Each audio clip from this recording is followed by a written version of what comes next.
राष्ट्रवादी काँग्रेस अजित पवार गटातून 22 आमदार फुटवून ते भाजपमध्ये जाणार असल्याचं आणि तटकरे हे भाजपकडून निवडणूक लढवणार असल्याचं वक्तव्य रोहित पवार यांनी केलं. त्यानं राजकीय वर्तुळात खळबळ माजली.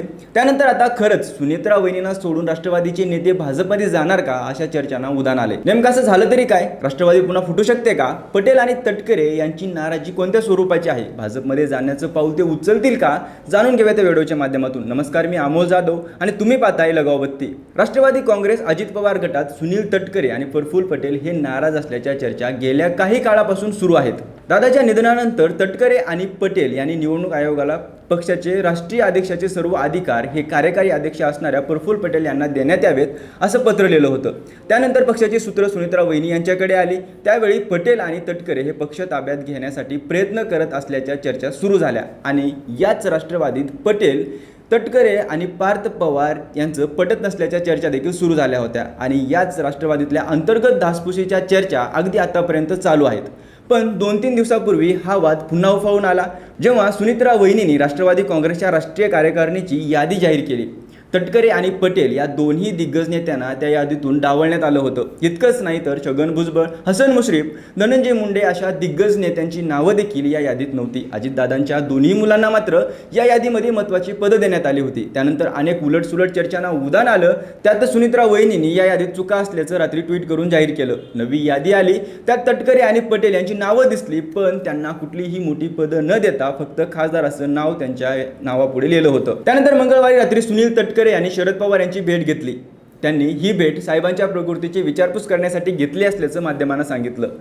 मग राष्ट्रवादीमध्ये फूट पडल्यानंतर तब्बल 3 वर्षांनी तटकरेंना शरद पवार यांची एकदम आठवण कशी होते आणि त्यातही त्यांचं टायमिंग असं होतं की त्यात निश्चित काहीतरी वेगळं कारण असणार हे स्पष्ट होतं. त्यानंतर दुसऱ्या दिवशी रोहित पवार माध्यमांशी बोलताना म्हणाले की तटकरे भाजपकडून निवडणूक लढवतील. राष्ट्रवादीचे 22 आमदार भाजपमध्ये जाणार आहेत.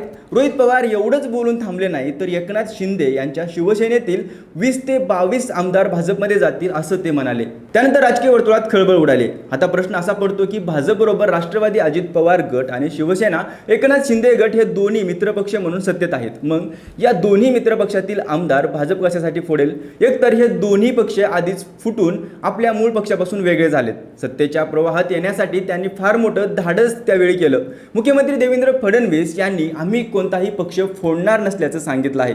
यामुळं हे पक्ष फुटणार नाही असं दिसतं. पण दुसरा मुद्दा असा आहे की भाजपबरोबर सत्तेत असणाऱ्या या दोन्ही पक्षाचं भाजपसोबत सर्व काही नीट चाललेलं आहे असं नाही. एकनाथ शिंदे आणि देवेंद्र फडणवीस यांच्यातले ताणले गेलेले संबंध आपण पाहतच आहोत. शिंदे हेच उद्धव ठाकरेंची शिवसेना आणि शरद पवारांची राष्ट्रवादी फोडणार असल्याच्या चर्चा सुरू होत्या. ऑपरेशन टायगर, ऑपरेशन तुतारी वगैरे आता कुठं त्या चर्चा जरा थांबल्यात. दुसरं म्हणजे अजितदादांची राष्ट्रवादी भाजपसोबत तसं शिवसेनेच्या मानानं नीट चाललेलं आहे असं दिसतं. अजितदादा गेल्यानंतर पक्षाचं नेतृत्व बदललं. सुनेत्रा वहिनींनी उपमुख्यमंत्री म्हणून काम पाहत आहेत. पण इथं वेगळी गोष्ट आहे ती म्हणजे तटकरे आणि पटेल यांची. त्यांना पक्षात डावललं जातंय असं दिसतंय. सुनेत्रा वहिनी आणि त्यांची 2 मुलं म्हणजेच पवार कुटुंब पक्ष ताब्यात घेऊन या ज्येष्ठ नेत्यांना विश्वासात घेतलं जात नाही असं चित्र असल्याचं सांगितलं जातं आणि याच कारणामुळे पक्षात अंतर्गत नाराजी आहे.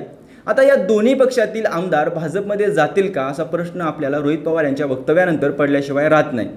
पहिली गोष्ट म्हणजे दादांची राष्ट्रवादी समजा भाजपनं फोडली तर त्यातून वेगळा संदेश समाजात जाऊ शकतो. अजितदादांना जाऊन अद्याप 6 महिने झालेले नसताना या फुटीचा वेगळा अर्थ जनता घेऊ शकते. पण याला दुसरी बाजू आहे. तटकरे, पटेल आणि इतर नेते नाराज होते म्हणून आमच्याकडे आले, आम्हाला बाकीचं माहीत नाही असं भाजप म्हणू शकते. त्याचबरोबर एकनाथ शिंदे यांच्या शिवसेनेत असणारी अंतर्गत नाराजी पाहून तिकडून काही आमदार भाजपमध्ये जाणार असल्याच्या चर्चा आहेत. तसं झालं तर त्याचा फायदा नक्कीच भाजपला होऊ शकतो.